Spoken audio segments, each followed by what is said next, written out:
Rocky Mountain music fills my memory.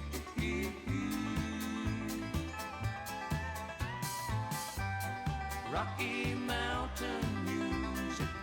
Hello and welcome to the Denver and Rio Grande Western Iron Horse Route. My name is Brian. It's good to have you here. If you haven't already, I want to encourage you to go ahead and subscribe and click the bell icon so you can be alerted to future uploads. Now settle in for today's video next. Hey, good morning everybody, and welcome to the beginning of my July summer series on adding scenery to my N-scale model railroad layout.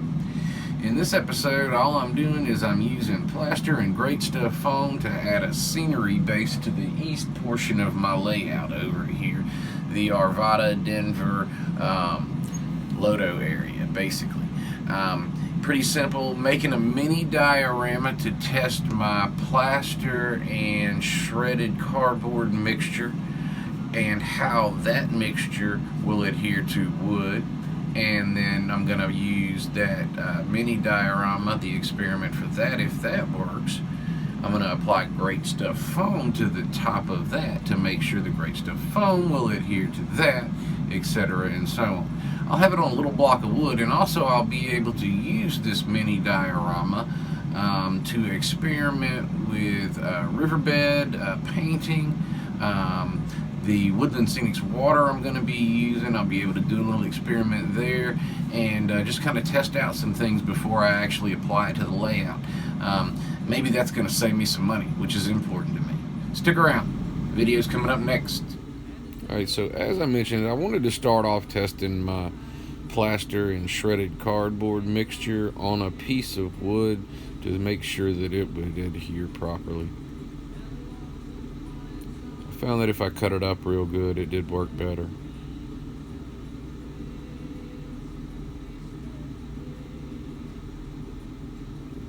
Less than an hour, it was stuck tight. Went ahead and drew out some stuff. I decided at this point to go ahead and make a little diorama, you know. Could test a lot of stuff en route to what I'm going to be doing. Everything I'm going to be doing I could test on this thing actually. I did find that I really liked that plaster mixture on a small scale, but on this larger scale I did not. It seemed very wasteful and like I was having to mix a lot, use a lot of product. It did adhere really well, and I put the Great Stuff on here to see how the Great Stuff would adhere to this mixture.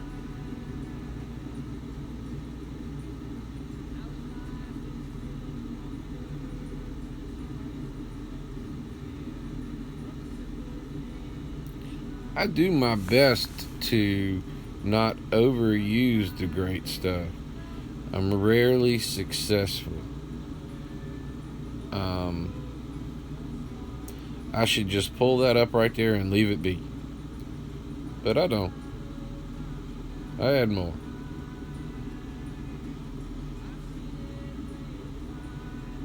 And more.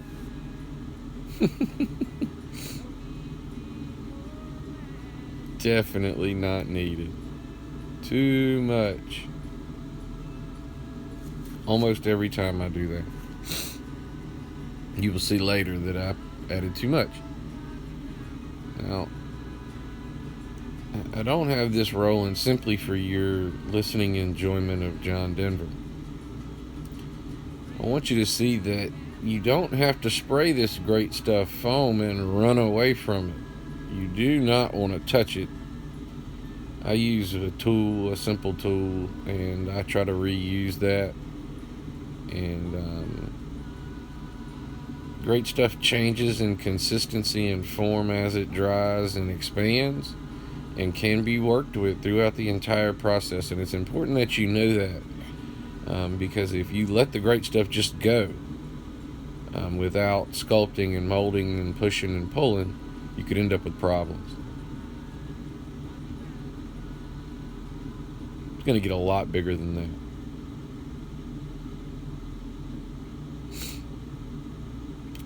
On this right hand side over here, I had a hole going under there. I didn't do the table around the 2x that come out, so I had some space. I wanted to get that totally filled in. I'm going to make that look like a kind of a rock siding. used a little bit too much Great Stuff foam here. That, or either this coming up here ended up pushing that under, and I had to pull it back, or that would have adjusted the grade. That Great Stuff foam will expand and change stuff if you do not watch it. Use it sparingly and keep an eye on it. Great Stuff foam is not set it and forget it, ladies and gentlemen. Determined right here. I'm gonna have to go back to Home Depot. Dang it.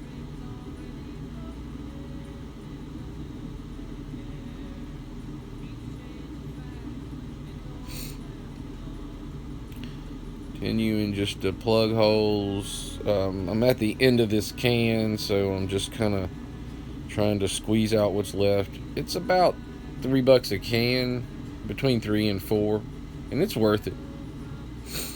Alright, we're going to give you a shot of what we got with what we had. I have a little plaster left, but not much. I actually put some foam in there. You can see a good bit of foam here. And I really wanted to get this area sealed where there was no holes and things couldn't fall behind there and down. I've done that down here. I'm pretty sure got that taken care of with that. And here as well, I had a hole dropping down to the bottom there as well because the table didn't go into the 2x4s, if you see, like I did with this one. Alright. So, we did that. We have to go to Home Depot for DAP 3.0 Crystal Clear caulk, a can of Great Stuff foam, and that's probably about all I can afford. I'd like to get a little more of that, but I don't know if I will. I noticed that on my diorama, the foam was encroaching on the river, so I slid in a piece. Don't know how that's going to work out once it's all dry when I'm trying to get it out. Sure, I'll be able to cut it out pretty easy, and then I should have a nice thing, but I probably could have done that just about as easy anyway. I don't know if that'll help or not. It is important that you exercise great caution when spraying this around your track, because it will stick to that tip and then drop on your track, and if that happens, let it dry. Do not try to get it off before it's dry. It comes off easy if it's dry. Alright. Great Stuff is down. I gotta let it stay around. I always watch it because it expands a lot. Always more than you think it will. Always, in my case, has always expanded more than I thought it will. I take this, and if it gets near the track or the structures where it'll start adjusting any grades or any supports, I'll pull it back, and I can actually stretch it out a little bit that way and mold it in certain cases at certain times. It gets to a point, the Great Stuff gets to a point where it's not sticky on the surface, but the inside is still soft enough where it can be moved, and I can utilize that at that time. So I do have to stay around during the trying process, probably for about 45 minutes. I usually watch it. After about 15 minutes, I start getting close and really paying attention and seeing if there's anywhere that I'm going to need to make immediate adjustments to pull it out, stretch it. Got it all cleared up. It's $3, you know, so $3 and everything's covered.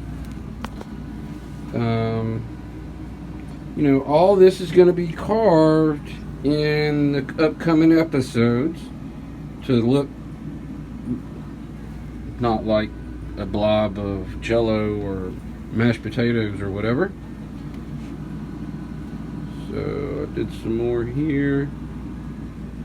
This is just so I have more room to play with the riverbed. Come straight down through here and down through under there and back around and out. Alright, while I was editing this video, particularly this portion, I noticed when I pulled the foam board out how clean a path it made through this Great Stuff foam. This has been drying about 5 hours.